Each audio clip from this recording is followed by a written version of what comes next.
Gomes Cesumar. Vamos começar a disciplina de treinamento esportivo, ok? Para os alunos do terceiro ano. Então eu preferia fazer esse vídeo um pouco mais dinâmico para vocês, que vai ser o primeiro vídeo, só para a gente dar uma ativada aí nos conhecimentos, tá? Porque na verdade essa apresentação é mais para dar um feedback de toda a unidade 1 e 2 que a gente vai fazer agora, que está na apostila do conhecimento que vocês têm aí disponível para vocês, tá bom?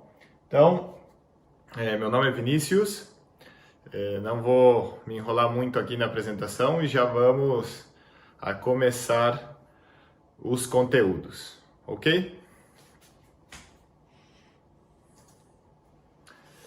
Então, na unidade 1 do treinamento esportivo, a gente começa a ver um pouco os princípios do treinamento, tá?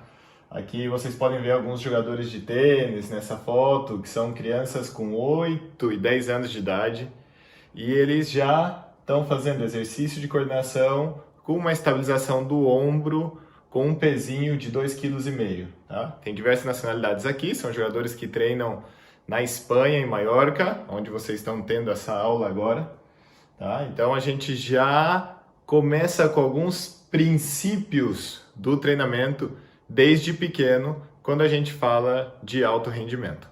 Então, passando um pouco para a parte mais introdutória dessa matéria, a gente vai dar uma revisada nos conteúdos. Eu coloco só os tópicos aqui para vocês, pode ser que seja um pouco difícil de ver, tá? Tá pequeno, mas vocês podem abrir aí junto com o vídeo, os slides já estão disponíveis para vocês acompanharem tanto o que eu venho falando, quanto o que está escrito nos tópicos que eu acredito que é o mais importante que vem nessa apostila do conhecimento feita para o treinamento esportivo. Então, qual é a função, né, do treinamento esportivo? Quando a gente decide realmente trabalhar nessa área ou até mesmo mandar alguns jogadores nossos que a gente tem da escola ou da escolinha de criança pequena falar assim, agora você vai se especializar no treinamento esportivo, é uma equipe de alto rendimento, né? Então, o que caracteriza isso, tá?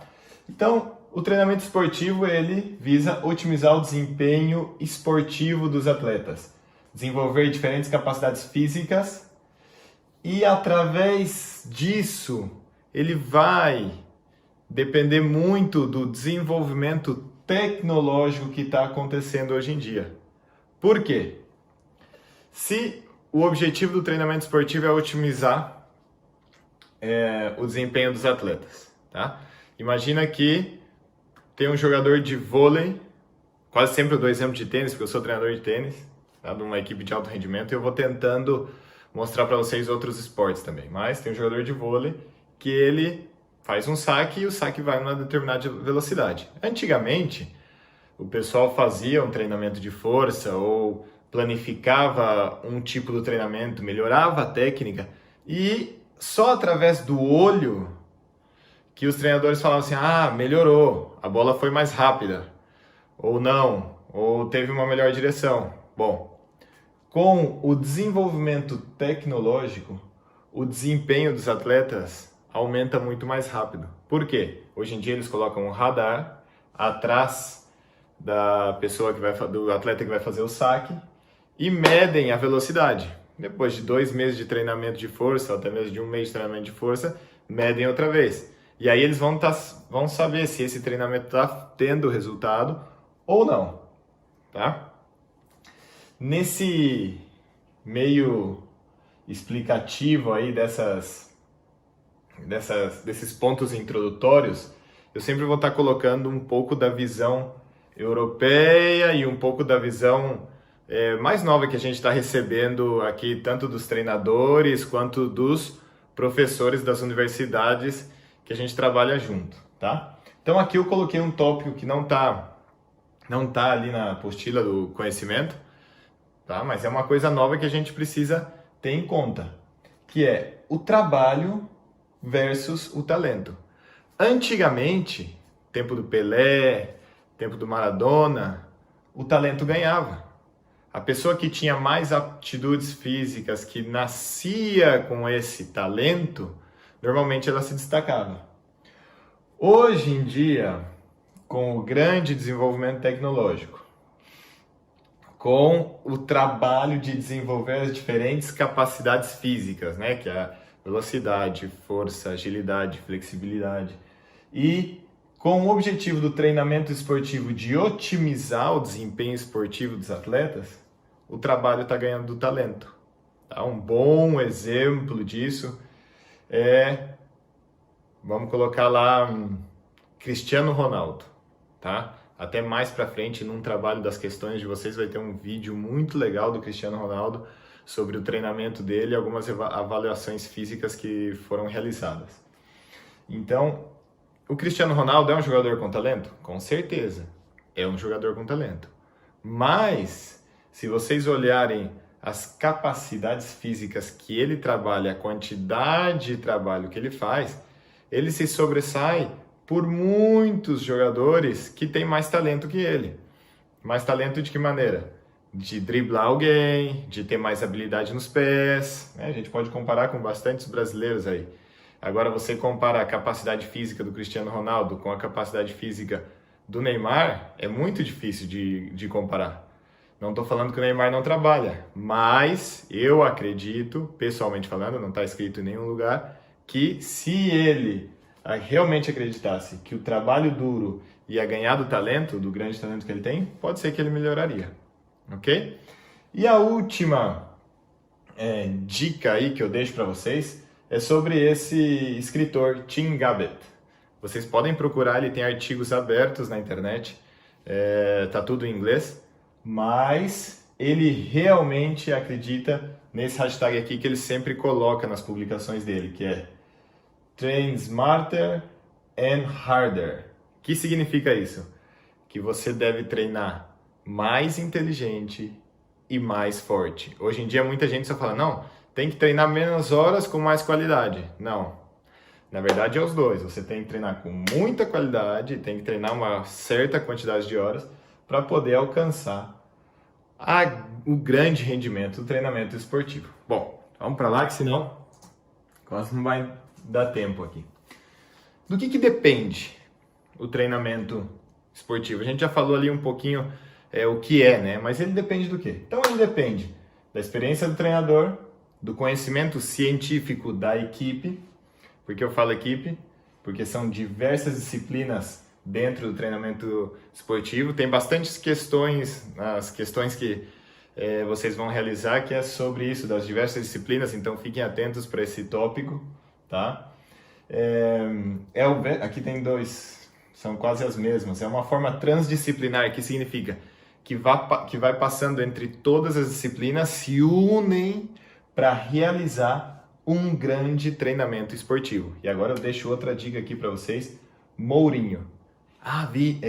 Professor Vinícius, mas o Mourinho é uma pessoa, ele colocou o dedo no olho do cara do Barcelona, tal. Não julguem sem saber. Primeiro, o professor Mourinho, ele estudou educação física, ele é um educador físico, ele realmente acredita em todo o processo do treinamento esportivo e ele fala, tem muitas frases dele que ele faz um grande teatro, tanto para a mídia quanto para o público do futebol, para quê? Realmente para tirar a pressão dos seus jogadores. Tem um livro muito bom do Mourinho, depois eu vou disponibilizar para vocês uma lista bibliográfica para vocês poderem, quem tiver curiosidade, logicamente, dar uma olhada nos livros. Tem uns livros bem legais e tem um livro do Mourinho que ele realmente explica a grande complexidade que é o treinamento esportivo. Então, só para vocês terem uma ideia aí do que depende, né? Tá. Dentro do treinamento esportivo, a gente pode falar de um grande sistema de treinamento. Quando a gente fala sistema de treinamento, é que entra diversas etapas, diversas disciplinas, diversos profissionais, que cada um fazendo bem o seu trabalho, unindo todos, você consegue aumentar o rendimento do atleta e saber realmente como você vai aumentar o rendimento do atleta. Tá? Então aqui a gente vai ver um pouquinho, né? Antes a gente viu a função, e aqui a gente vai ver o sistema de treinamento. Mas o que leva o sistema de treinamento? Até onde esse sistema vai chegar? Então ele confirma ou refuta uma hipótese. Isso a gente também tem na parte da ciência, né? Acho que vocês vão dar uma estudada aí, quem quer ir mais para o lado de um mestrado, um doutorado. Quando você vai fazer um estudo, você tem uma hipótese. Por exemplo, eu quero confirmar que o céu é azul. Ah, mas a gente está vendo que o céu é azul. Beleza, a gente está vendo que o céu é azul. Então vamos tentar confirmar essa hipótese. Então a gente tira fotos, a gente grava o céu durante 100 dias, a gente marca quais os graus de azul que ele tem, qual a predominância, né? Tudo isso é um grande processo, um grande sistema. Então, aí tá por que serve? Serve para confirmar ou refutar uma hipótese. Tá? Também é como uma política de Estado. Mas, professor, o que significa essa política de Estado? Ou seja, isso depende muito de que país o treinamento está.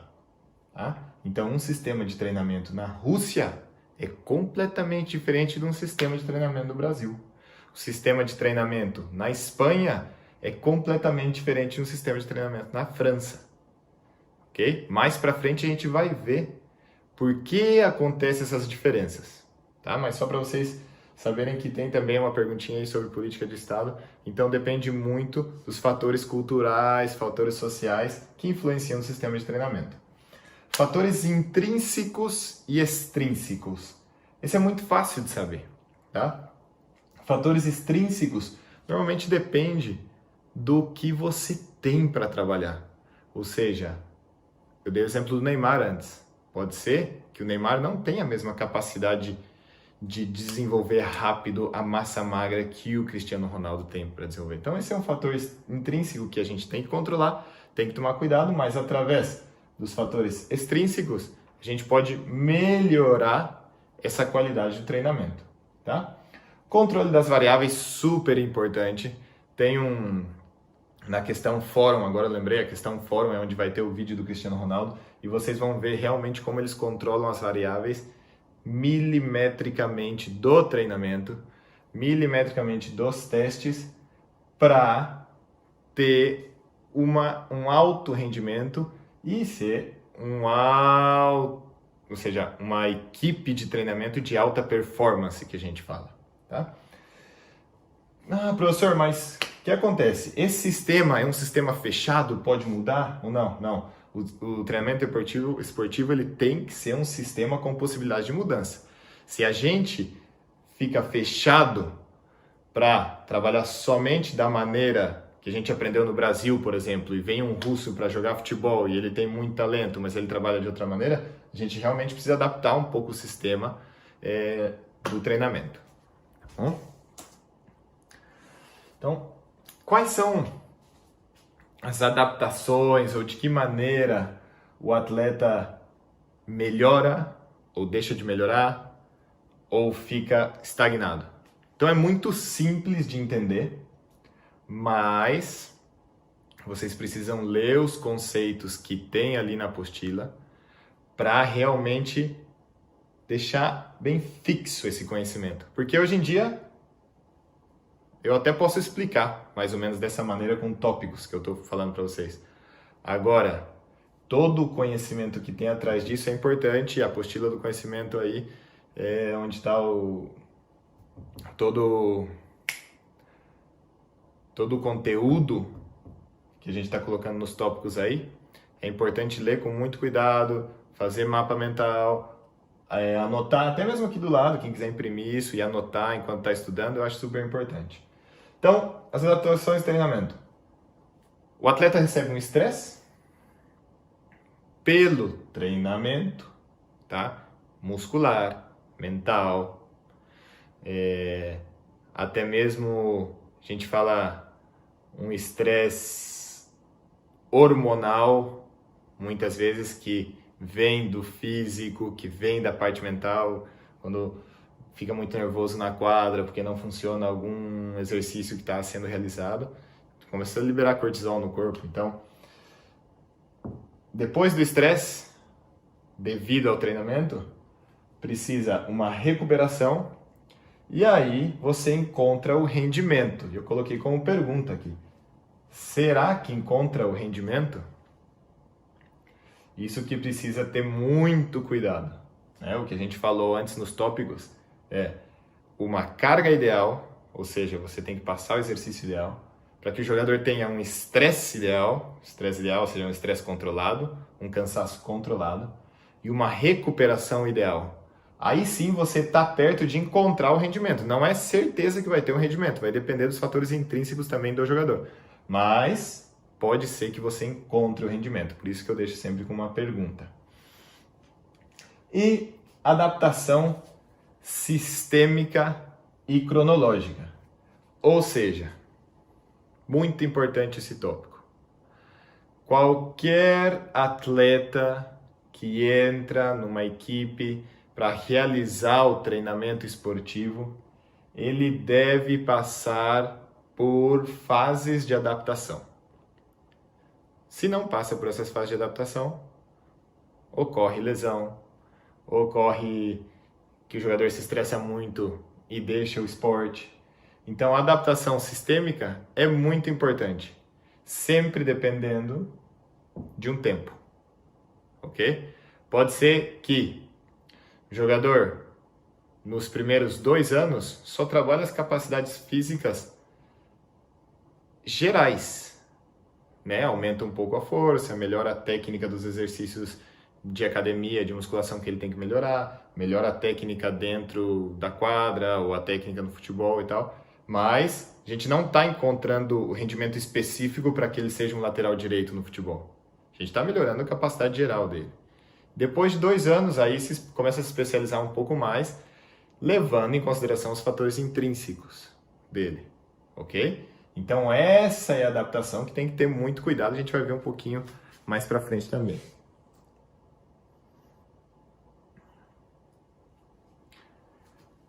Supercompensação.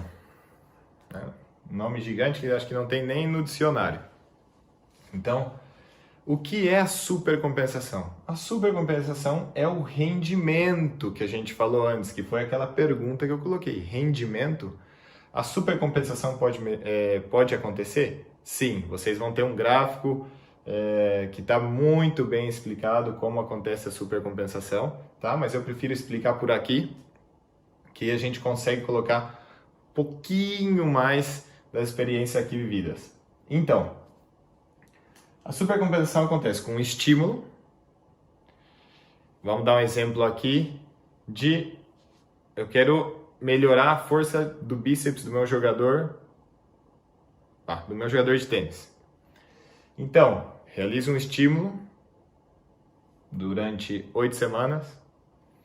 Ocorre uma fadiga, sempre depois do estímulo ele tem dificuldade de jogar ou ele tem dificuldade de levantar peso nas próximas 48 horas para aquele músculo, que ele tem dor depois do exercício e também o braço fica cansado.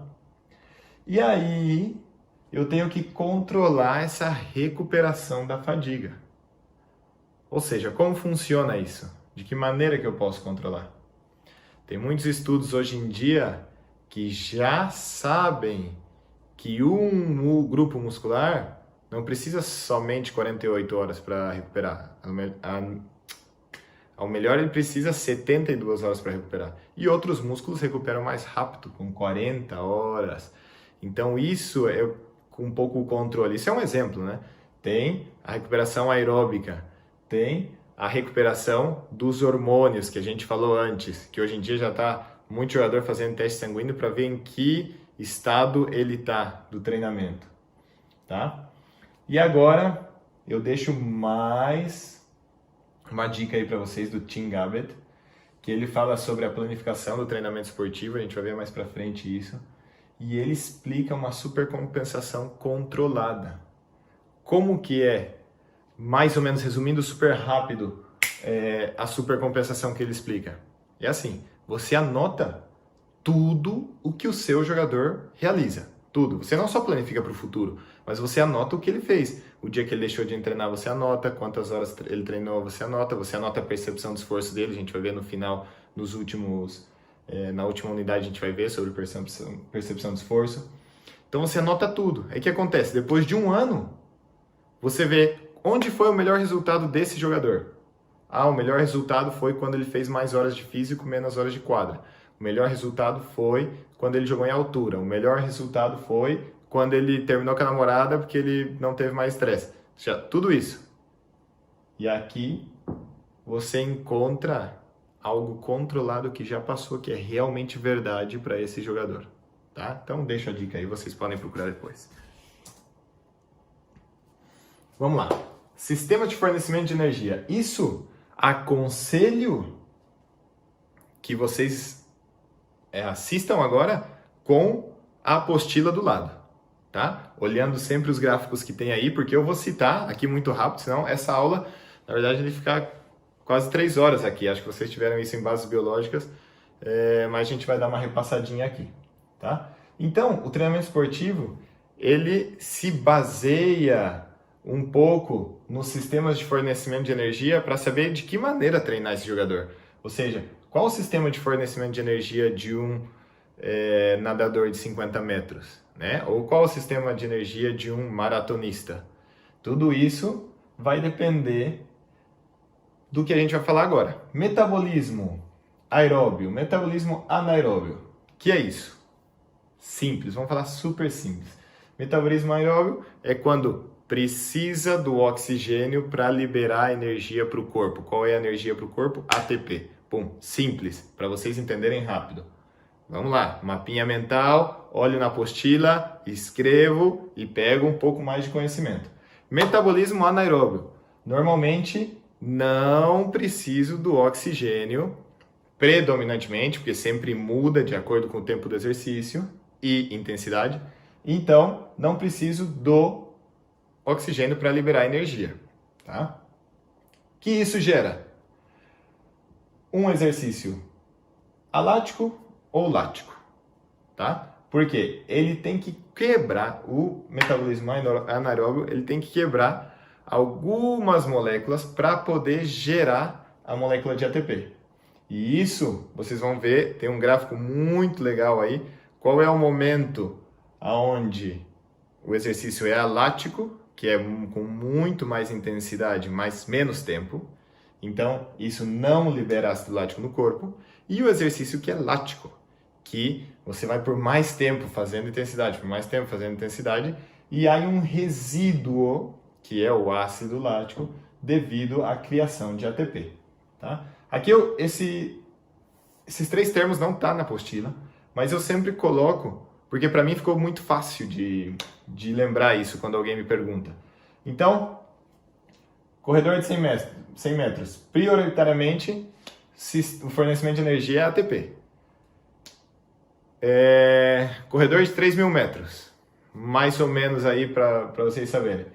É ATP glicolítico, ou seja, a predominância é entre ATP e glicolítico. Glicolítico é quando utiliza glicose para gerar os ATPs para o fornecimento de energia. E oxidativo é o corredor maratonista, que também é uma predominância porque ele começa com um ATP glicolítico e no final acho que tem um sprint ali que ele também tem ATP, mas é um exercício, um fornecimento de energia predominantemente oxidativo. Isso? Vamos para lá.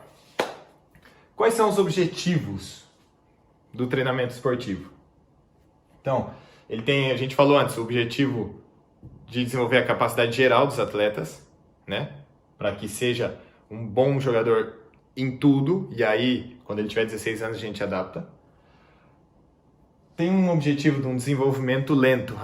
Professor, desenvolvimento lento? Sim, porque o desenvolvimento lento constrói o desenvolvimento geral, ou seja, constrói a força com calma, constrói a flexibilidade, prepara o jogador para estar a longo prazo jogando. Não para ser campeão do Paraná com 16 anos ou campeão do Brasil com 14 anos e depois não poder jogar por uma lesão, tá?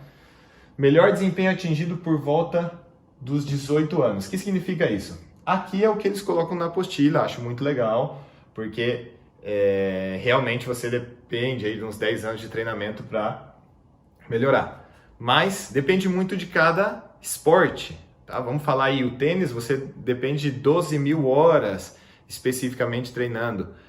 O futebol é entre 8 mil e 9 mil horas. Eu falo entre horas, mas vocês podem traduzir para anos. Se é 1.000 horas, seria um ano de treinamento. Isso é mais ou menos o que os jogadores treinam, se é 20 horas por semana. Tá? Fala assim rápido, para que vocês peguem isso e falem, pô, o professor falou lá 10 mil horas. Pô, vou fazer a conta. Um boxeador são 6 anos. 6 anos para mim são 6 mil, 7 mil horas. Façam a conta. 6 mil dividido por 6 anos, pô, 1.000 horas por ano. Se é 1.000 horas por ano, ele treina mais ou menos 200 dias. Quanto é por dia? Pô, vamos lá, né? Já comecem a ver aí os objetivos do treinamento. Lógico, uma longa vida atlética. Federer, ótimo exemplo, 37 anos, número 3 do mundo. Continua jogando tênis sem nenhuma lesão. Bom, agora ele operou o joelho 2 vezes, mas vamos ver se ele volta no que vem. Menor incidência de lesões, já falamos. E aqui deixo outra coisa para vocês. O objetivo, para mim, é fácil. Onde, quando, como. Onde a sua equipe tem que chegar. Quando a sua equipe tem que chegar. Como. Aqui é onde a gente trabalha, galera. Como tem que escrever com toda a equipe, em qual área você vai trabalhar, em qual área fulano vai trabalhar, em qual área ciclano vai trabalhar, quando a gente vai ter os resultados. Bom. Depois, analisa o como, que foi o que o Tim Gabbett fez, que a gente falou antes, né? Anotou tudo o que foi realizado e volta de novo. Pô, vamos fazer onde, quando e como.